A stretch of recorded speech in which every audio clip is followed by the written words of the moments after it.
सच्चिदानंद सद्गुरु साईनाथ महाराज की जय। श्री सच्चिदानंद सद्गुरु भरद्वाज महाराज की जय। गुरुदेव दत्त। సద్గురు శ్రీ సాయినాథ్ యొక్క సన్నిధానంలో ఆచార్య భరద్వాజ మాస్టర్ యొక్క ఆశీస్సులతో ఈరోజు మతమెందుకు గ్రంథంలోని అంశాలను వివరించుకోవడానికి ప్రయత్నం చేస్తున్నాం.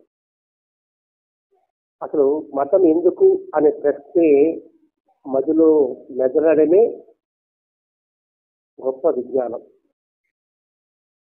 అంటే ఏంటి?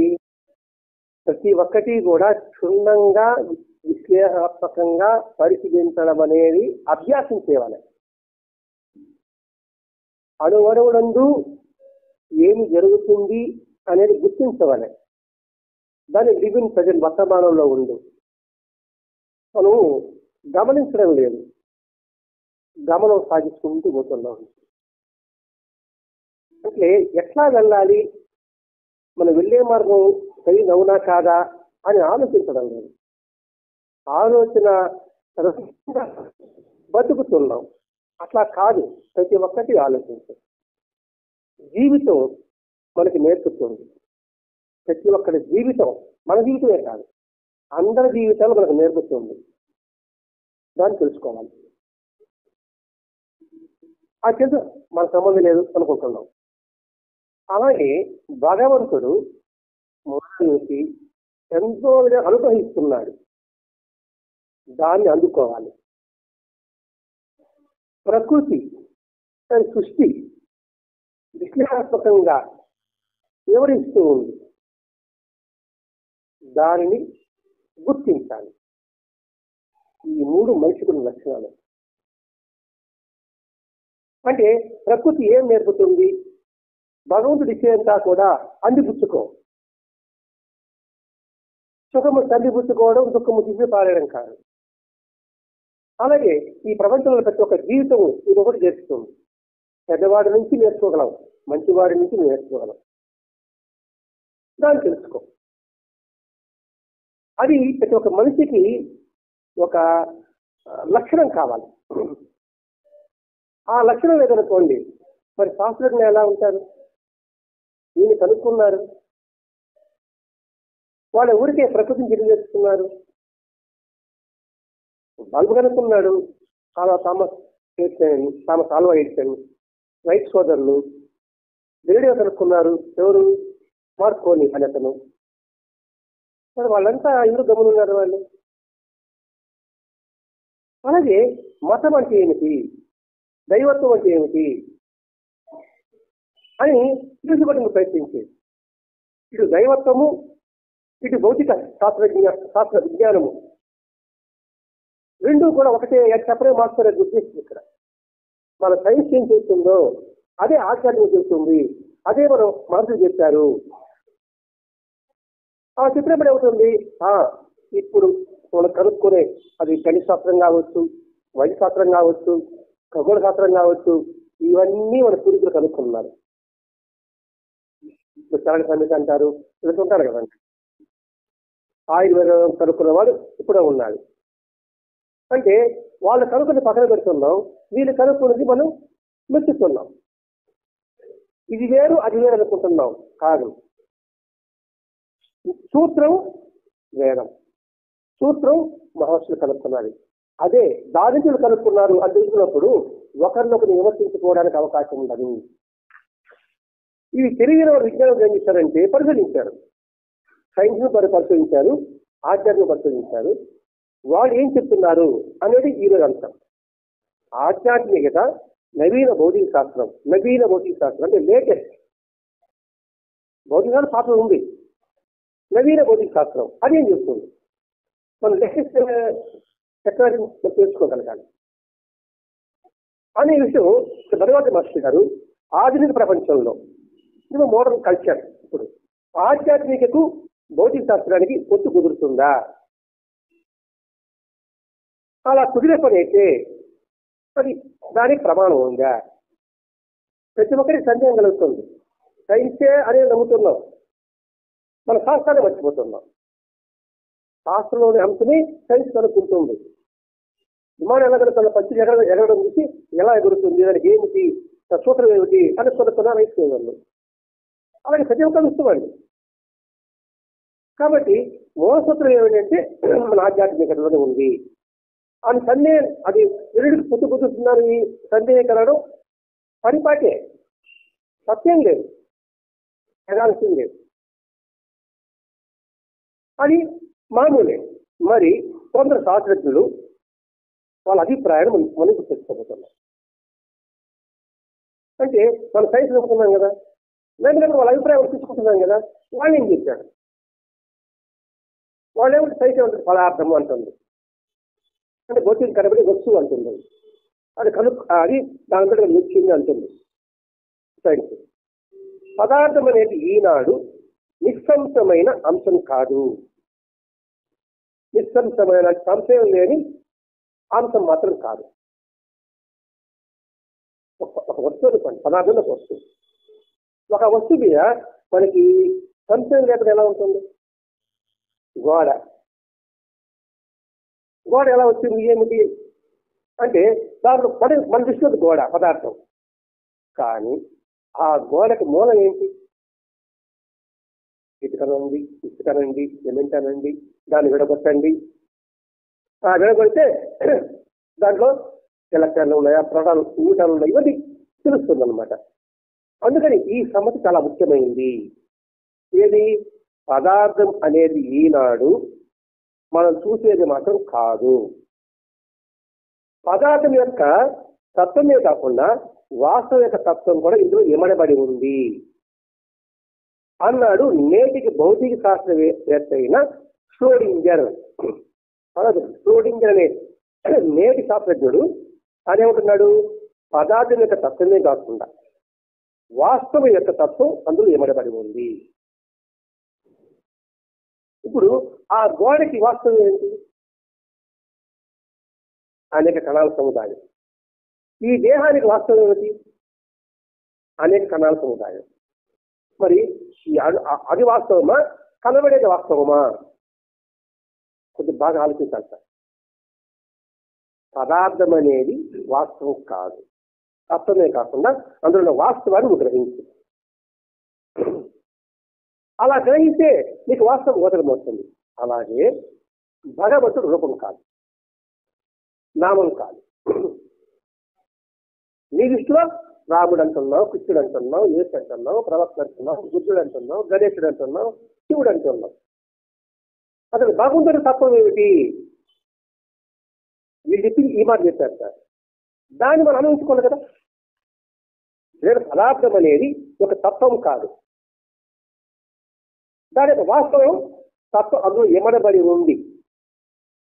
స్మార్ట్ ఫోన్, ఇది మన కంటే స్మార్ట్ ఫోన్, దీంట్లో ఉన్న చిప్ మెమరీ అందులో ఎంతటి ఉంది అది మనం తెలుసుకున్నట్టే ఉంది. దానివల్లనే నువ్వు ఈ గూగుల్లో వచ్చిన సగటకి ప్రపంచంలో కనిపిస్తుంది నీకు వాస్తవం అది. మరి ఆ సెట్ చేసిన వాడు ఎవడు? వాడికి విజ్ఞానం ఏంటి? అలాగే ఈ సృష్టి ఉంది, ఈ ప్రపంచం ఉంది, కొంతమంది కోణం ఉన్నాయి, ప్రకృతి అన్ని ఉన్నాయి. మరి వీటి సృష్టికర్త ఎవరు? అది వాస్తవం.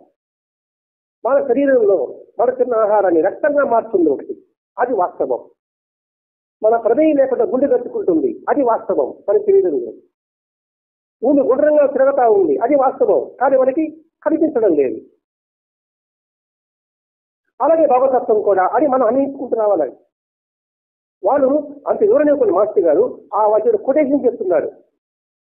మనం ఇస్తున్నాం పదార్థం యొక్క తత్వమే కాదు అంటే రూపమే కాదు, వాస్తవం యొక్క తత్వం అందులో ఎమడబడి ఉంది. ఆ పదార్థానికి మూలం ఏమిటి, మూల కారణం ఏమిటి అన్నాడు నేటికి భౌతిక శాస్త్రం అయిన ష్రోడింగర్. అంటే సృష్టిలో పదార్థంగా కనిపించే విధంగా అలా లేదు, మనకు కనిపించేది వాస్తవం మాత్రం కాదు. దానివల్ల భూమి దృష్టిలో సరిపోతుంది, మనకు కనిపించేది వాస్తవం మాత్రం కాదు. ఉదాహరణకి దూరపు ఉలుపు దొండ కనబడుతుంది, వాస్తవమే? వాస్తవాన్ని కాదు, దగ్గరికి పోయి తెలుస్తుంది. ఎంత అది తన ఆకారం అలాగే ఉందన్న సంగతి. అంటే ఇక్కడ సృష్టిలో పదార్థం కనిపించే నిజంగా అలా లేదు. మన మనసు ఇంద్రియాల యొక్క పరిమిత పరిశీలన సామర్థ్యం మీద వాస్తవం అని ఆరోపించబడింది ఇక్కడ అర్థము. మన కొండని అసలు పరిమిత ఆలోచన ఉంది. అది ఒకటి నీ మనసు, ఇంద్రియాలు. మనసు అది ఉండగల బట్టి ఉంది, ఇంద్రియాలు ఖర్చు చూస్తుంది అన్నమాట. కాబట్టి ఇంద్రియాల ద్వారా, మనసు ద్వారా దాని సామర్థ్యం మీద వాస్తవం చెప్పబడి ఉంది. ఇది సైన్స్. అలాగే భగవతత్వం, దైవత్వం అనేకమైన లీలలు చేస్తుంటారు, మహిమ చేస్తుంటారు, లీలలు కనబడుతుంటుంది. మరి కంటి కనబడేది అవి. ఆ లీలకు అంతరార్థము గ్రహించి రామావతారం ఉంది, కృష్ణావతారం ఉంది, బుద్ధావతారం ఉంది, శక్తికి జననం ఉంది, ప్రవర్తక జీవితం ఉంది. వాస్తవం ఏమిటి? వాళ్ళు ఎందుకు వచ్చారు? ఆ శక్తికి ఏమిటి? ఆ స్వతంత్ర రహస్యం ఏమిటి? దాని గురించి ఆలోచించారు. దాని మీద ఆధారపడి ఉంటుంది వాళ్ళు చెప్పే మహిమలు కావచ్చు, అనుభవాలు కావచ్చు, అనుభూతులు కావచ్చు.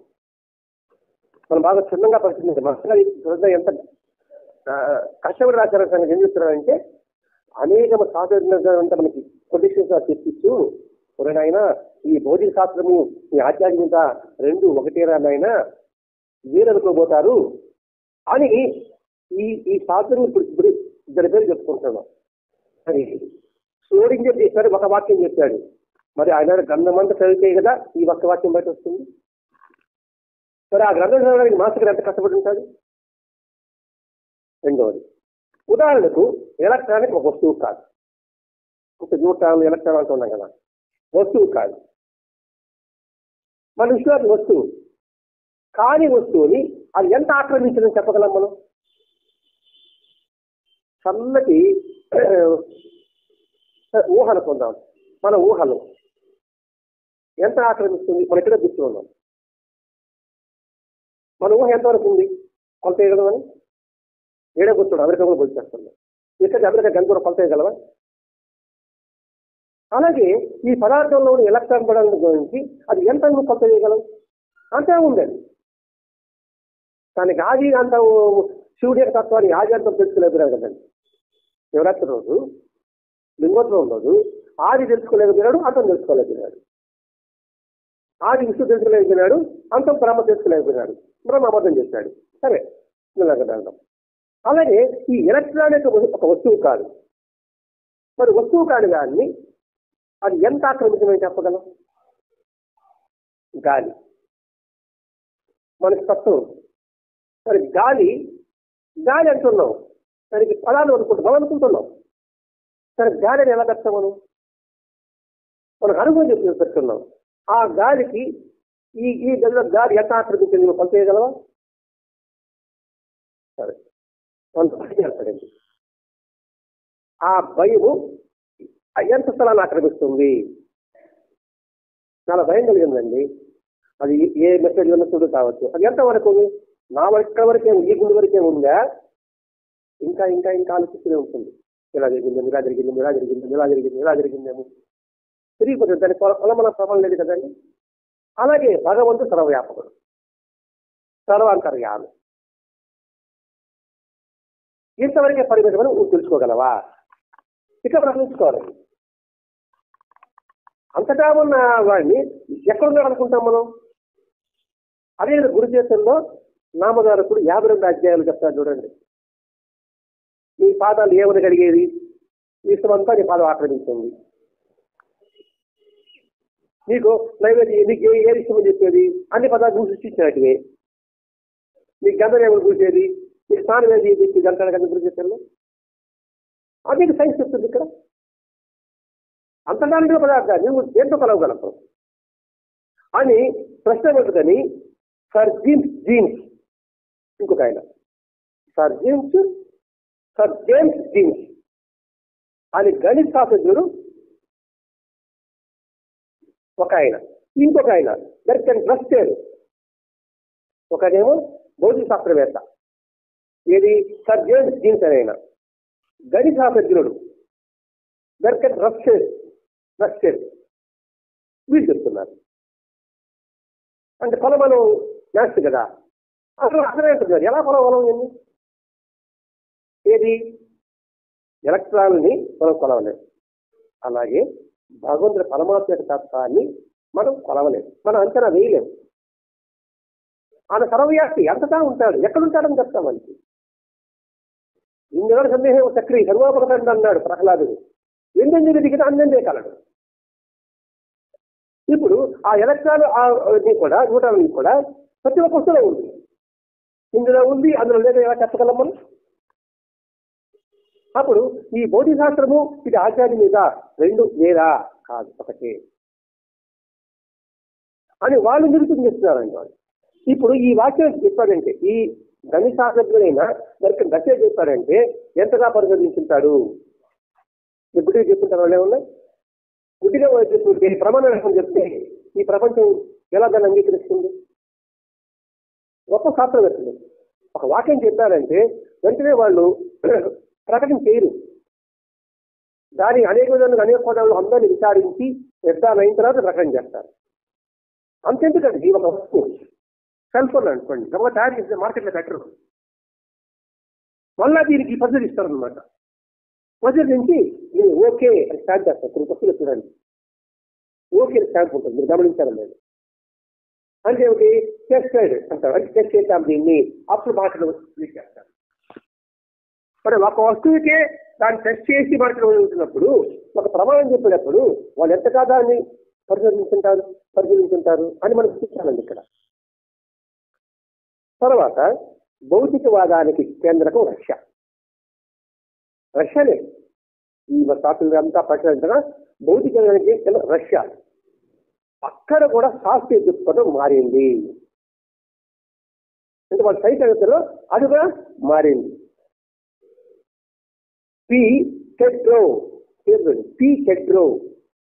అది ప్రముఖ కమ్యూనిస్ట్ సిద్ధాంతి. కమ్యూనిస్ట్ అంటే ఆశిస్తానండి అతను చెప్తున్నాడు, కొంతమంది సోవియట్ శాస్త్రజ్ఞులు నిర్మాణాత్మకమైన తత్వశాస్త్రం దృష్ట్యా గత ధార్మిక భౌతికవాదాన్ని పుచ్చుకుంటుందని చెబుతున్నాడు. ఎవడు? కమ్యూనిస్ట్ పార్టీకి అధినేత అయిన కెడ్రో నిర్మాణాత్మకమైన తత్వశాస్త్రం దృష్ట్యా అంటే ఏంటి? ప్రస్తుతం ఉన్న తత్వశాస్త్ర దృష్ట్యా గత ధార్మిక భౌతికవాదాన్ని తోసిపుచ్చాలి. ఇప్పుడు తత్వశాస్త్రం ఏంటి తెలుసుకున్నాం, పదార్థం అనేది అన్ని కలిసింది, అది అంతటా ఉంటుంది, దాని యొక్క ఆద్యాంతం తెలుసుకోలేము. గతం ఏమిటి? అది పదార్థమే అంతే. కాబట్టి ఆ గతాన్ని పక్కన పెట్టేవాలి. ఇప్పుడు నిర్మాణాత్మకమైన ఈ తత్వశాస్త్రాన్ని మనం అంగీకరించాలి. అర్థమైందా కాలేదా? ప్రయత్నం చేస్తున్నాం. గత మీద మనం ఆలోచనలో ఉన్నాం, అది తప్పు అని ఈ ప్రముఖ కమ్యూనిస్ట్ సిద్ధాంతం చెప్తున్నాడు ఇక్కడ. భౌతిక అంశాల కంటే కూడా మానసిక అంశాలకే ప్రాధాన్యం కలదని కొందరు సోవియట్ శాస్త్రజ్ఞులు నమ్ముతున్నారు. భౌతిక అంశాల కంటే మానసిక అంశాలకే ప్రాధాన్యత అంటే ఏంటి? మనసుకే ప్రాధాన్యత. ఒక వస్తువు బాగుందన్నా బాగలేదన్నా మనసు, వీడు మంచివాడన్నా చెడ్డవాడన్నా మనసు. ఒకడికి ఒక వస్తువు సుఖం, ఆ వస్తువే ఇంకొకటి దుఃఖం, దానికి మనసు. అందుకే భౌతిక అంశాల కంటే కూడా మానసిక అంశాలకే ప్రాధాన్యం ఉందని సోవియట్ చెప్తున్నాడు. అంటే ఏంటి? కొందరు విగ్రహారాధన, కొందరు విగ్రహం లేకుండా జ్ఞానం. అంటే ఏంటి? విగ్రహాలు చేస్తూ విగ్రహారం లేకుండా కూడా జ్ఞానం చేసే స్థాయికి వస్తారు. కాబట్టి ఆ మనసుకి మనం ప్రాధాన్యత ఇవ్వాలి. అర్థం అనుకుంటున్నాం. ఒక వస్తువు ఉంది, నీకు అది సుఖంగా ఉంది, నాకు దుఃఖంగా ఉంది. కారణం ఏమిటి? వస్తువులో ఉందా మనసులో ఉందా? కాబట్టి మనసుకు ప్రాధాన్యత ఇవ్వాలి, వస్తువు కాదు. అలాగే ఒక చెట్టుని దేవుడు అనుకుంటున్నాడు, ఒక పుట్టని దేవుడు అనుకుంటున్నాడు, ఒక గుట్టని దేవుడు అనుకుంటున్నాడు, ఒక నీటిని దేవుడు అనుకుంటున్నాడు. చెట్టు మీద పూజించేది అని అంటే ఏంటి? వాడు చెట్టులో భౌతికంగా వాడి మనసుకి ప్రాధాన్యం ఇవ్వక్కడ. ఆ చెట్టులో కూడా దైవత్వాన్ని దర్శిస్తున్న దానికి ప్రాధాన్యత ఇవ్వు. ఎవడిస్తాడంటే ఏకలవ్యుడు ఇస్తాడు. ద్రోణాచార్యుడు ఇది నేర్పడని చెప్పాడు. ఇలాంటి బొమ్మలు తెచ్చుకున్నాడు. మరి ఆ బొమ్మ నేర్పించిన వాడికి ఏమన్నా? బొమ్మ వచ్చి పదార్థం, ఒక వస్తువు సార్, బొమ్మ పదార్థం. కానీ బొమ్మ ఏం నేర్పిస్తున్నాడు?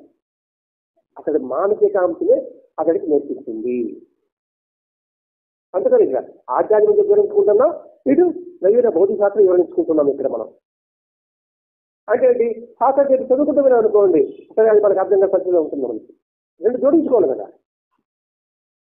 అందుకే పదే పదే ఒక వాక్యాన్ని 4 ఎట్లా చెప్పుకుంటున్నాము. ఇక్కడ భౌతిక అంశాల కంటే కూడా మానసిక అంశాలకు ప్రాధాన్యమని నేటి సోవియట్ శాస్త్రులు నమ్ముతున్నారు. అంటే వాళ్ళు ఎంత పరిశోధన చేసుకుంటారు? వాళ్ళకే అనుభూతి ఉంటుంది. చాలా మంది యువ సోవియట్ శాస్త్రజ్ఞులు కూడా మార్కిస్ట్ అంటే కమ్యూనిస్ట్ మార్కిస్ట్ ఆ సూత్రాన్ని పూర్తిగా మార్చుకోవాల్సిన అవసరం ఇప్పుడు ఏర్పడుతుంది. ఇప్పుడు కమ్యూనిస్ట్ మార్కిస్ట్ పార్టీ ఏం చెప్తున్నారండి? సమతుల్యం, సమతాభావం, సమస్యాభావం అంతేగా చెప్తున్నారు. అది శిక్షి నేర్పుతుందే, పంది కుక్కకు పాలిస్తుందే, మేక కుక్కకు పాలిస్తుందే. అది సంగతి మన చేపల చూస్తున్నాను కదండి. అంటే ఏంటి? ఇక్కడ సమైక్యతాభావం మార్చుకోవాలి. నిర్బంధంతో నువ్వు దాన్ని నిలపలేవు. ఇప్పుడు కమ్యూనిస్ట్ మార్కు నిర్బంధమే కదండి. కమ్యూనిస్ట్ పార్టీ కమ్యూనిస్ట్ చేయనప్పట్లో కమ్యూనిస్ట్ పార్టీ ఉన్నారు, వాళ్ళు నిర్బంధం అంటే చేయాలంటే నువ్వు గడప దాటకూడదు అంటాడు. కానీ వాడు గడప దాటకుండా ఉండగలుగుతున్నాడా? అందుకే కమ్యూనిస్ట్ కోసం క్రమక్రమం తగ్గిపోతుంది. మనం గుర్తించలేదు. అక్కడ పెడదాం, మన ఆంధ్ర రాష్ట్రం తీసుకుందాం. మన కమ్యూనిస్ట్ ఎందుకు తగ్గిపోతుంది? వాడు ఏం చెప్పాడని సరిగ్గా జరుగుతుంది కదా, ఇక ఆధ్యాత్మికంగా జరుగుతుంది కదా. అదే మనం వాటిని సనాతన ధర్మం అని చెప్పేసి మీరు గొప్ప మాఫియా, మీరు బాబాలు చెప్తున్నారు అని మనం యూట్యూబ్లో చూస్తున్నాం, మన కామెంట్లు పెడుతున్నారు. సనాతన నాశనం చేస్తున్నారు, ఇది గొప్ప మాఫియా అని తెలిసినప్పుడు గొప్ప మాఫియానే మనం. ఏ మాఫియా? మన గ్రూప్ ఏం గ్రూపు? సమతాభావం గ్రూపు, సమైక్యతాభావం గ్రూపు, సమాజ సేవ మాఫియా మంది కాదంటారా? మన వాళ్ళు చూసుకుందామని మీకు అవసరం మనకుంది. మాఫియా అంటే ఏమిటి? గుడుపుతారని అర్థం చేస్తా, దొంగలు ముఠారు అర్థం చేస్తా, ఎట్లా ఉంటున్నాం మనం. ఈ మాఫియా ఏం చేస్తుంది? దోచుకోవడం లేదు, ఖర్చు పెడుతుంది. వస్తువా? కాదు, ప్రేమను పంచుతుంది, ప్రేమను పొందుతుంది. నువ్వు సనాతనం ఉంటుంది ఏం చేస్తున్నావు? నువ్వు మా మతం నువ్వేం చేస్తున్నావు? దేవుడే చెప్పేవాడు నువ్వేం చేస్తున్నావు? ఇవన్నీ మనం గ్రహించాల్సింది. అందుకే యువకులైన యువశాస్త్రులను కూడా మార్కిస్ట్ సిద్ధాంతాన్ని మార్చుకోవాల్సిన అవసరం ఏర్పడుతుంది అని నొక్కి చెబుతున్నాడు. ఎవడు? పి కెట్రేవ్ అని చెప్పిన మాట. పి కెట్రేవ్ ఆ మాట చెప్తున్నాడు. మార్చుకో అవసరం. ఎందుకంటే కనిపిస్తుంది, కంటికి కనిపిస్తుంది. నువ్వు సిద్ధాంతాలను బట్టి ఉపన్యాసం ఏం ఉపయోగం అండి? సిద్ధాంతం గురించి ఉపన్యాసం ఏం ఉపయోగం? ఆ సిద్ధాంతాలు ఏం చెప్పారో అది ఆచరణ పెడితే అది ఉపయోగం ఉంటుంది. నాకు ఎలా ఉపయోగం ఉంటుందండి? అలా ఆచరణ జరుగుతుంది ఆధ్యాత్మికంలో. ఎక్కడో జరగలేదని చెప్పేసి ఆధ్యాత్మిక బూటకం ఎలా ఉంటుంది? అనేక విశ్వవిద్యాలయాలు ఉన్నాయి. ఎక్కడో ఒక దగ్గర రాజకీయ చెప్పేసి అన్ని కాళ్ళు మూసిపారేస్తామా? దాని ప్రసిద్ధి గురించి నువ్వు ప్రయత్నించు. అంతేగాని విమర్శించడమే నీ దినచర్యగా పెట్టుకోవాలి. ఎక్కడ పొరపాటు ఉందో దాని సరిదిద్దు, దానికోసం నీ శ్రమను కేటాయించు అని ఇక్కడ మాస్టర్ యొక్క ఉద్బోధాన్ని మాస్టర్ ఇప్పుడు ఉద్దేశం అది. దాని ప్రమాణంగా ఈ స్వాతంత్ర్యం చెప్తున్నాడు. ఇంకొక ఆయన మాక్స్ ప్లాంక్, ఈయన కూడా గణిత శాస్త్రజ్ఞుడైన.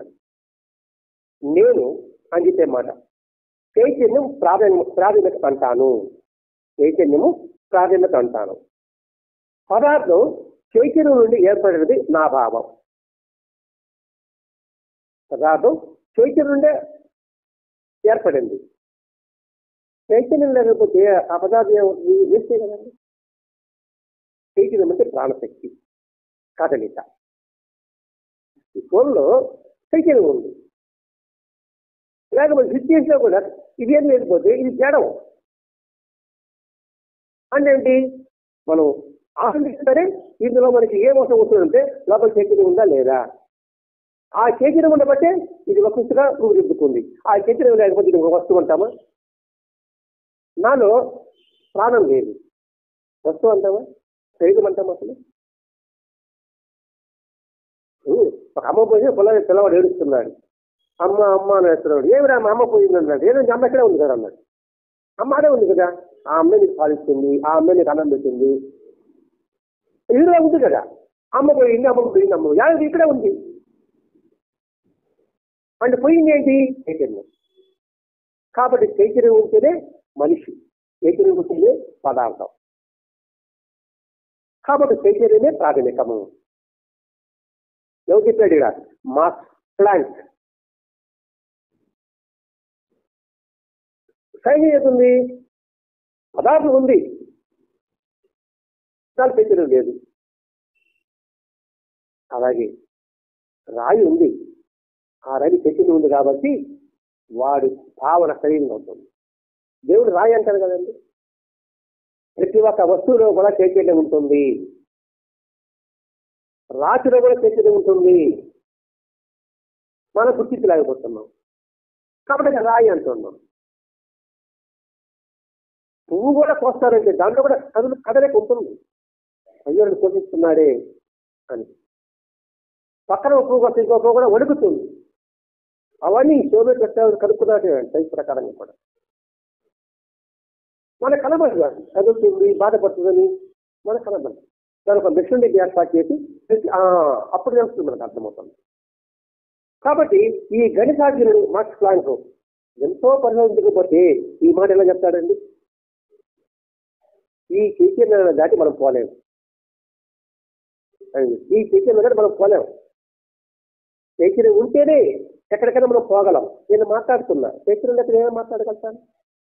చైతన్యం లేకపోతే ఎలా కూర్చోగలుగుతాను? చైతన్యం లేకపోతే ఎలా చూడగలుగుతాను? చైతన్యం లేకపోతే ఎలా నేను వినగలుగుతాను? దేని గురించి మనం చెప్పగలమో, ఏదైతే ఉన్నది అంటున్నామో అదంతా చైతన్యం నిరూపిస్తుంది. ఎట్లా? అనుభవం ద్వారా. చెమట పడతా ఉంది, ఏం చేస్తుంది? చెమట అనుభవం, చెప్పేది చైతన్యం. నిద్రపోతున్నా కలగన్నాను అంటున్నాను పొద్దున్నే.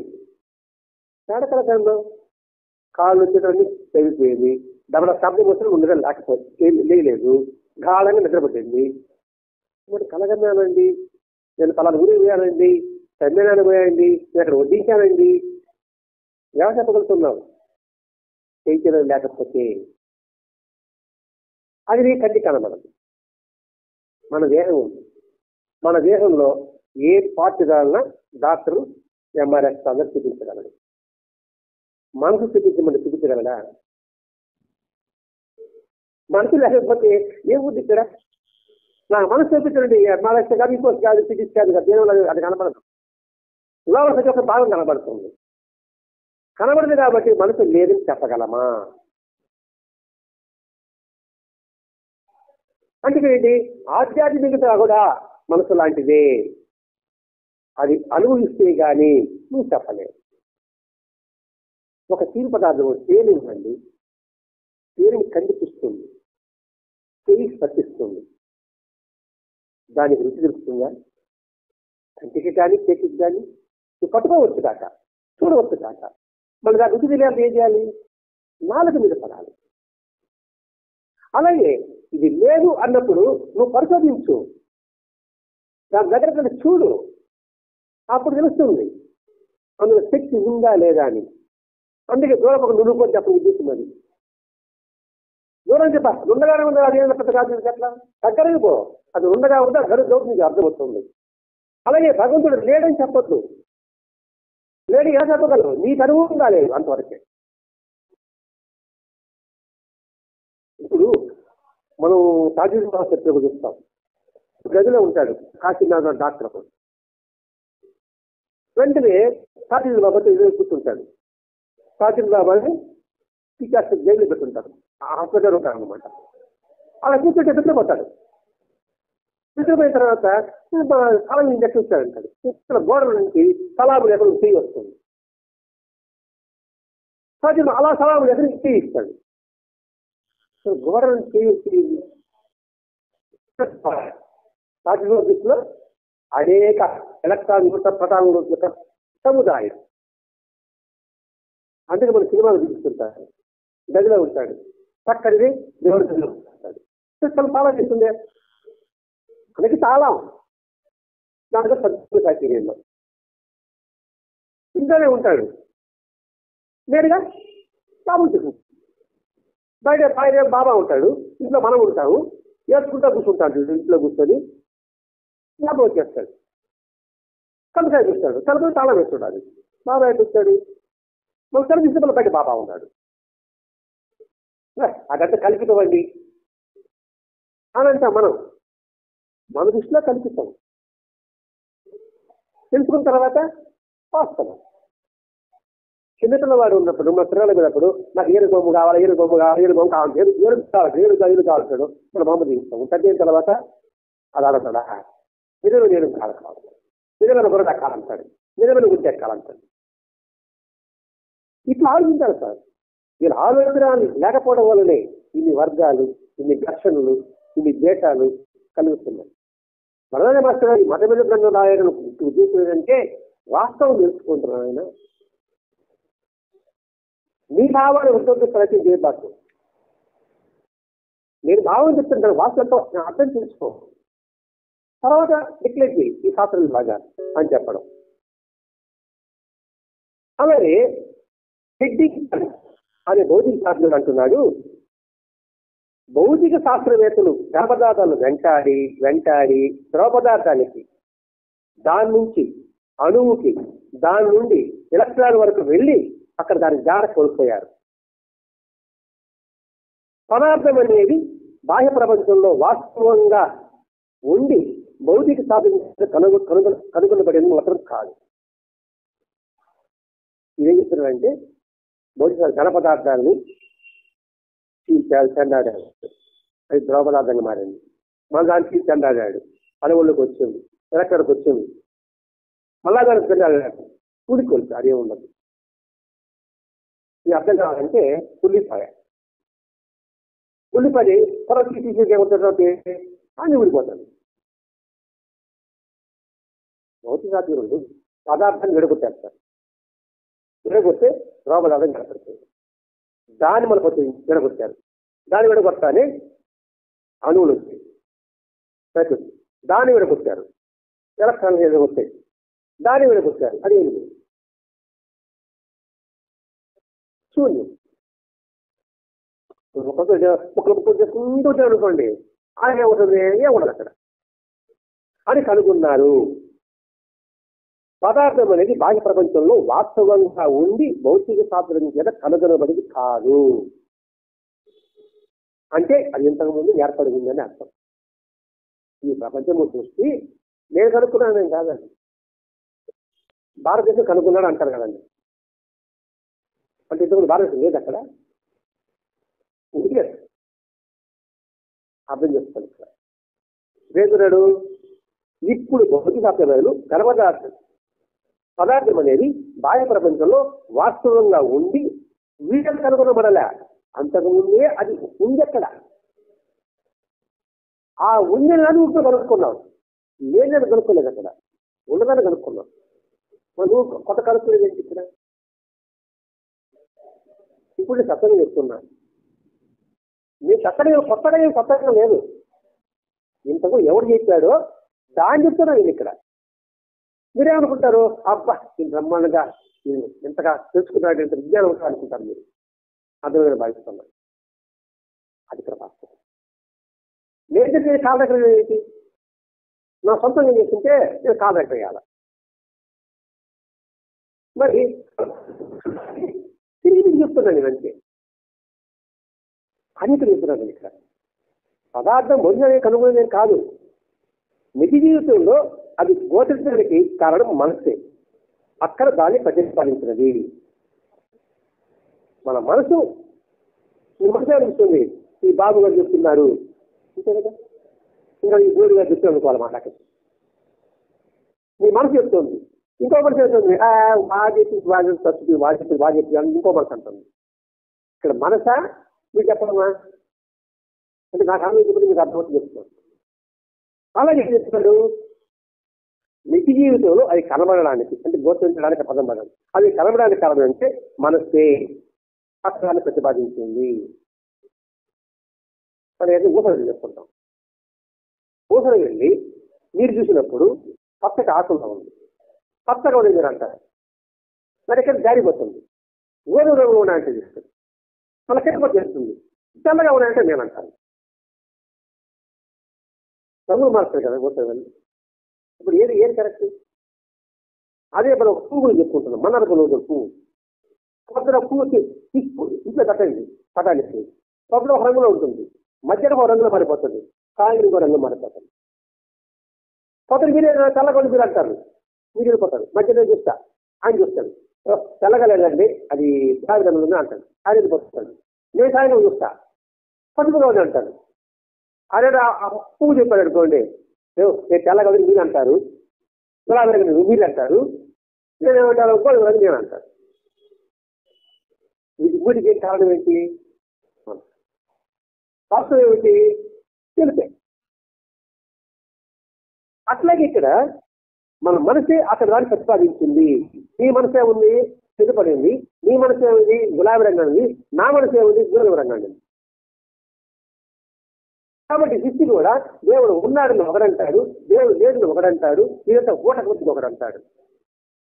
ఇవన్నీ వాడి ప్రతిపాదన, అది ఆధ్యాత్మికత. దేవుడికి ఆధ్యాత్మికత. కాబట్టి మనసు ప్రతిపాదిస్తుంది అని వాస్తవం మీకు గోచరం కావడం లేదు. ఇది ఎవరు చెప్పింది? ఎడ్డింగ్టన్ అని అతడు ఆయనే ఉంటుందా చెప్తున్నాడంట, ఆయనే మనం చెప్తున్నారు. అందువలన పరమాణువుకు మనం ఆపాదించవలసిన నూతన ధర్మాలలో ప్రాథమికమైన చైతన్యం కూడా గతపరచవలసి ఉంటుంది. ప్రాథమికం అంటే ఫండమెంటల్ రూల్స్ అంటే ఎలిమెంట్ ఫస్ట్ అనుకోండి. అది ఉంటేనే ఇప్పుడు ఆ నేర్చుకుంటే కదా నేను పాఠం చదవగలను. నేను బ్రహ్మాండ పుస్తకం చదువుతున్నానంటే ఈ పుస్తకాలు కావాలి ఏమిటా మొట్టమొదట ఆలు, అది ప్రాథమిక సూత్రం. అలాగే ఈ చైతన్యాన్ని కూడా టీచర్ను కలుపు ఏ వస్తుంది ఆ చైతన్యం ద్వారానే నీకు ఆ వస్తువు కనబడుతుంది. నేను ఏదో సత్తగా చెప్పగలుగుతున్నా, నేను పుస్తకం చదవగలుగుతున్నా. కారణం ఏమిటి? ప్రాథమికంగా ఆ లక్షల చైతన్యం ఉంది, అది నా బుర్రలో ఉంది. ఆ బుర్రలో ఉండే చైతన్యం నా గాలి ద్వారా వాక్కు ద్వారా మాట వస్తుంది. ఇది నాయన నీ మాటకి కారణం ఆ చైతన్యము. అర్థం భావిస్తున్నా, మ్యాక్సిమం ట్రై చేస్తున్నా. అదేంటి? పదార్థానికి మనం చైతన్యం జతపరచవలసి ఉంటుంది. నేటి శాస్త్రీయ సిద్ధాంతం అనుసరించి విశ్వానికి ఆధారమైన చైతన్యములను సమన్వయమని తలచవలసి ఉంటుంది అని చెప్తున్నానండి. మళ్ళా చెప్తున్నాం, నేటి శాస్త్రీయ సిద్ధాంతం అనుసరించి ఏది సైన్స్ ప్రకారం కూడా ఆశించి కూడా విశ్వానికి ఆధారం ఏ ఆధారంతో ఆ చైతన్యం ఉండడం సంభవమే అని మనం భావించాలి. అది ప్రమాణం అంతే. అందుకే సైన్స్ ని ఆధ్యాత్మికని మాస్టర్గా జోడిస్తున్నాడు. నవీన భౌతిక శాస్త్రాన్ని చెప్తున్నాడు ఇక్కడ. ఇప్పుడు ఈ శాస్త్రంగా కూడా భౌతిక శాస్త్రజ్ఞుడు గణిత శాస్త్రజ్ఞుడు వారి చెప్పి మనకు ఉదాహరిస్తున్నారు ఇక్కడ. ఇంకొక ఆయన హర్జేన్స్ జీన్స్ ఇంకొక చెప్పున్నాడు ఆయన వాళ్ళు అంటున్నాడు, ఈ విశ్వం శుద్ధ భావన యొక్క రూపంగా కలపవచ్చు. ఇష్టంగా కూడా శుద్ధమైన భావన యొక్క రూపంగా కలుసు. అంటే మన భావన ఇప్పుడు మేఘాలు ఉన్నాయి, మేఘాలు మనకు కనిపిస్తుంటుంది. మేఘాలు ఆ కదలికల్లో ఒక్కొక్కడికి ఒక్కొక్క ఆకారం కనబడుతుంది. అలాగే ఈ విశ్వం కూడా ఒకడు లేడంటాడు, ఒకడు అవునంటాడు, ఒకడు కాదంటాడు, ఒకడు ఉందంటాడు, ఇంకొకడు లేడంటాడు. కాబట్టి ఈ విశ్వం కూడా భావన యొక్క రూపంగా కలుసు. నువ్వు ఏం భావిస్తావో అదేది కనిపిస్తుంది. వీడు చెడ్డవాడు కనిపిస్తాడు, వీడు మంచివాడు మంచివాడు కనిపిస్తాడు. కారణం ఈ మనసే. అదే భారతంలో దుర్యోధనుడు చెప్పిన మాట. అందరూ నాకు మంచి వాళ్ళే కనబడలేదు అన్నాడు. ధర్మానికి చెడ్డ వాళ్ళే కనబడలేదు అన్నారు. అలాగే విశ్వాసం కూడా ఇదంతా భ్రమని నేను అన్నాను, కాదు వాస్తవాన్ని మీరు అంటున్నారు. ఈ రెండు కలిసి ఒకటి అంటున్నారు. అంటే నీ భావనే నా భావన, ఆయన భావన అక్కడ ప్రకటమవుతుంది. ఈ భావన ఒక అతీత గణితాత్మక యోచన కారాలని చెప్పవలసి ఉంటుంది. ఈ భావన ఏదో లెక్క ప్రకారం కాదండి. దాని యోచన మాత్రం కాదు అని ఇక్కడ నిర్ధారించాలి అని సార్ జోన్ చేసి అన్నాడు.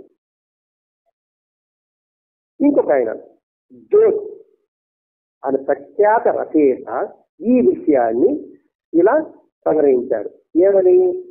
భౌతిక అంశాలలో ప్రధానమైన దాని గురించి ఆధునిక శాస్త్రజ్ఞ భావాలు సాంప్రదాయబద్ధమైన ఆధ్యాత్మిక దృష్టిని ధృవపరుస్తున్నాయి.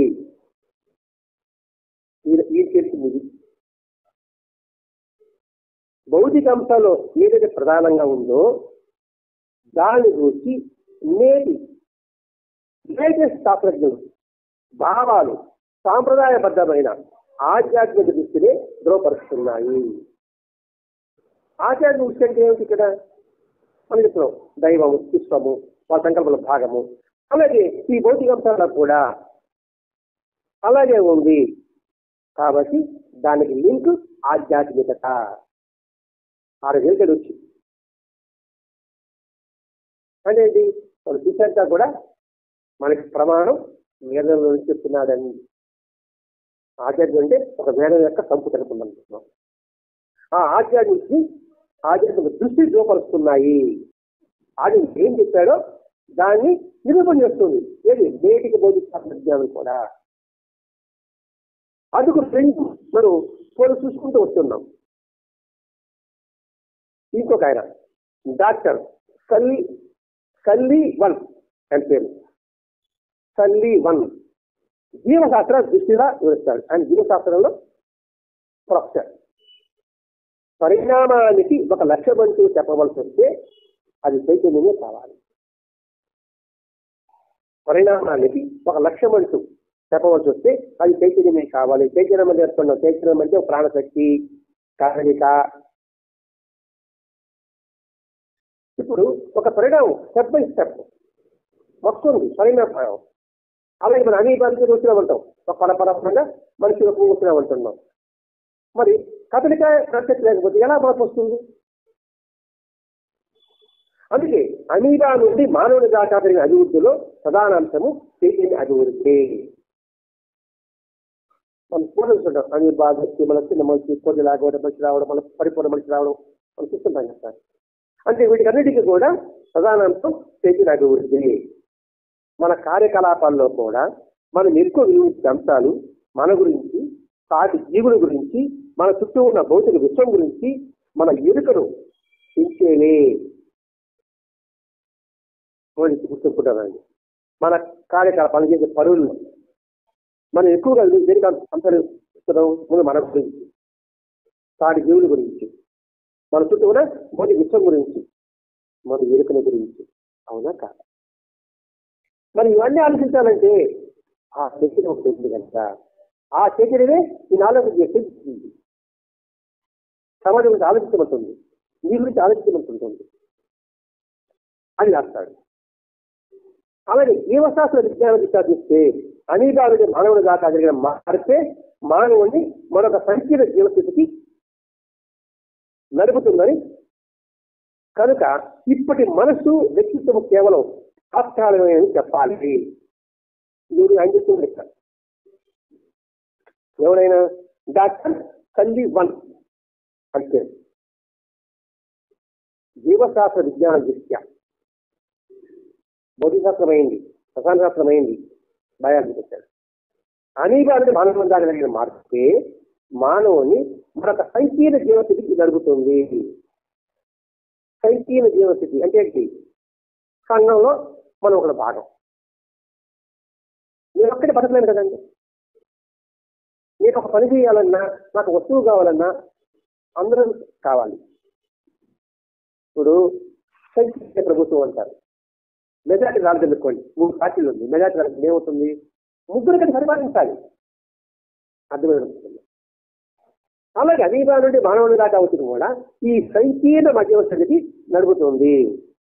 మన ప్రభుత్వం తెలవాలంటే ఎవరికి వాడు ఉంటే ఎలా ఉంటుందండి? 100 సీట్లు ఉండాలి. 100 సీట్లో 34 వస్తుంది. మరి ఎలా?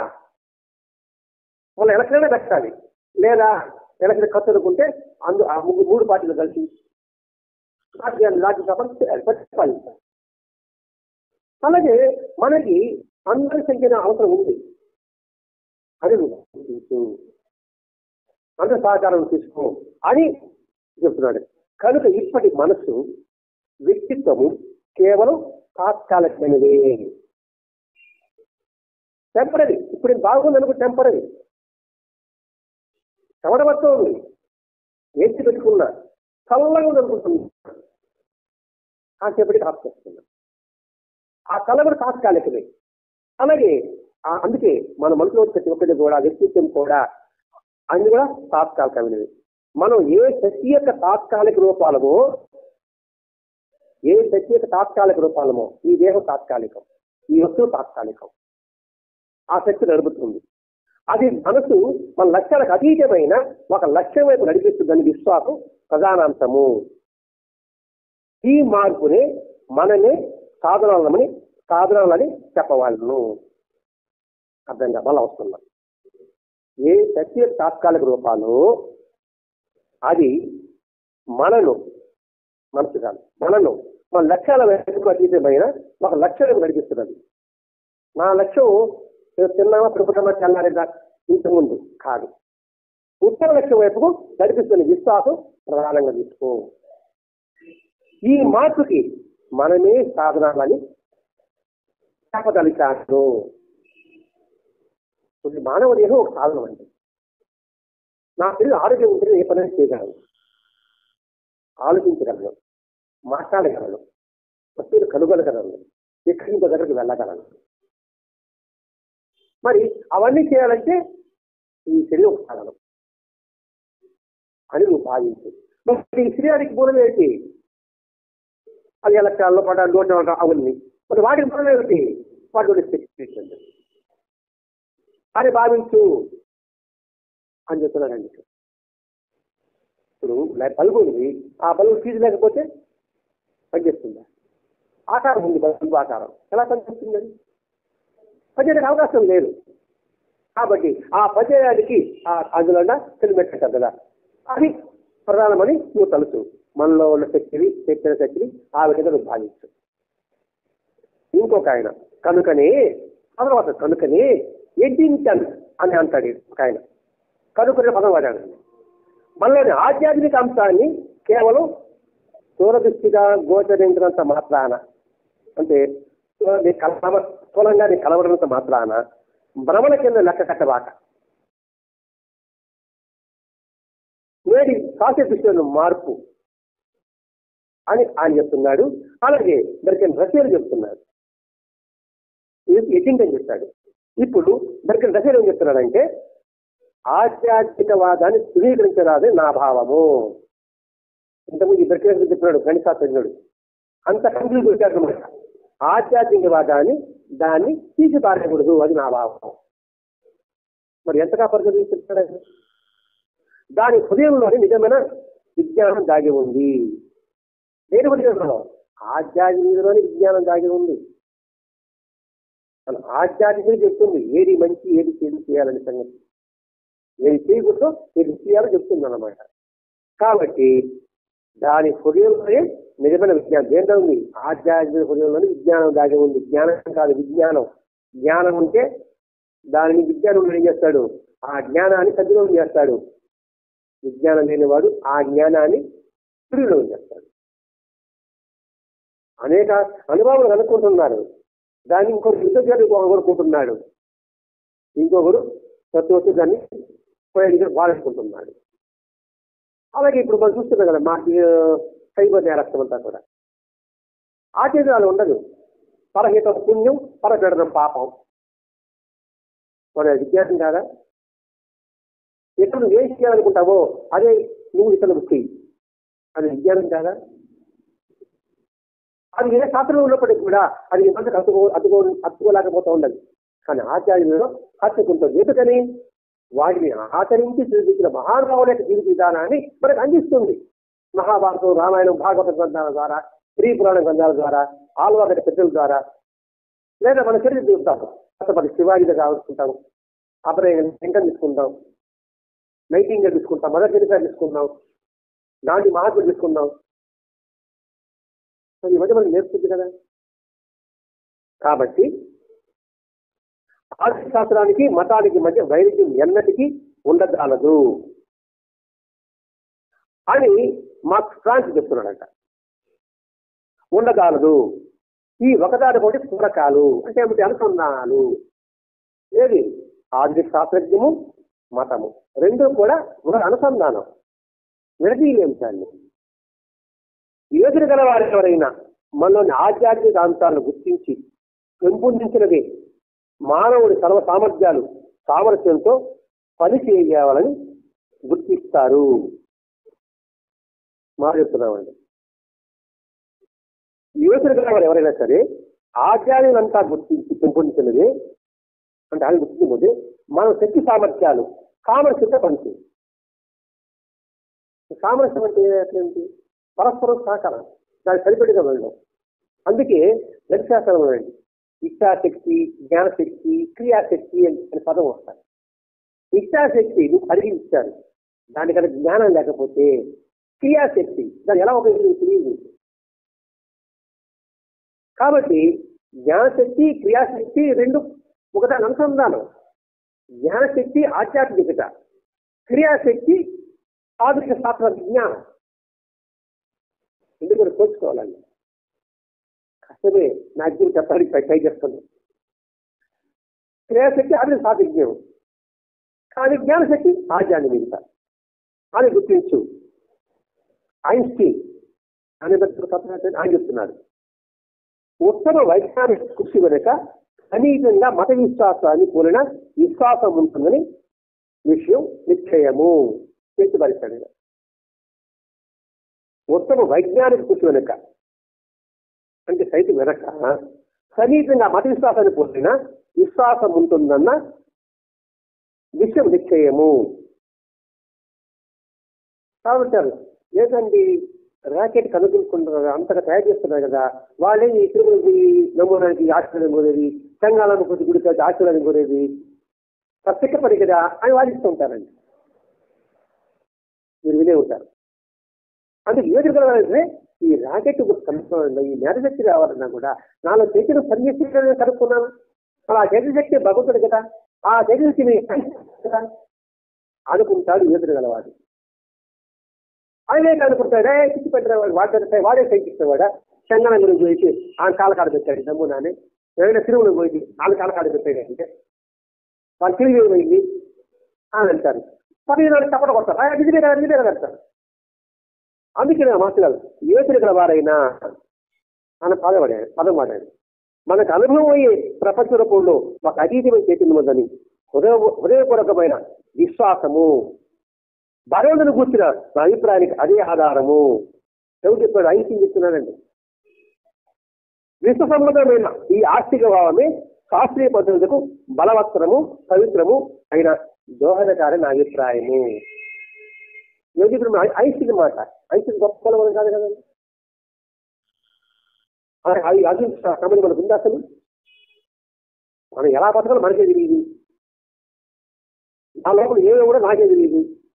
నా లోపల ఇన్ని శబ్దాలు ఉన్నాయి వింటున్నానా? మరి శబ్దాలు బయటికి రాకుండా శక్తి కాపాడుతుంది. ఆ శక్తికి ఏం పేరు పెట్టాలి? అక్కడ పోయి ఏ శబ్దాలు చూస్తున్నప్పుడు వాడు సౌండ్ పెట్టేస్తాయి. లోపల ఇన్ని డబ్బడప్ప శబ్దాలు, ఇన్ని గుర్రు శబ్దాలు వినబడతాయి. ఇప్పుడు మనకి వినబడుతున్నాయా? రేలు చెప్పగలవు. అది వినబడి లోపల అది వేస్తుంది. అది చెప్తాడు పవిత్రము బలవంతమైన దోహదకారి ఆ ఆస్తిక భావమే శాస్త్రీయ ప్రమాణము. ఇంతగా చెప్తున్నాడండి. అది ఏం చేయాలని కొంచెం ఎందుకంటే అందరు శాస్త్రజ్ఞులు ఏమని చెప్పారు, ఈ మధ్యలో ఆపేస్తే అపరవగానే ఉండిపోతుందండి 2 పేజీలు. అంటే ఇక్కడ ఆత్మశాస్త్రులు ప్రమాణంతో నిరూపణ చేశారు. కాబట్టి ఆధ్యాత్మిక వేరు కాదు, ప్రత్యేక వేరు కాదు, 2 అనుసంధానము అని తెలుసుకుంటే మత ద్వేషాలు ఉండవు, ఒకటొకటి చాడీ చెప్పుకోవడం ఉండవు, నా సిద్ధాంతం కరెక్ట్ అని చెప్పే భావం ఉండదు. అది మనం భరద్వాజ మాస్టర్ గారి మత గ్రంథం ద్వారా మనం తెలియజేయడం. శ్రీ సచిదానంద సద్గురు సాయినాథ్ మహారాజ్ की जय. श्री सच्चिदानंद सद्गुरु भरद्वाज महाराज की जय.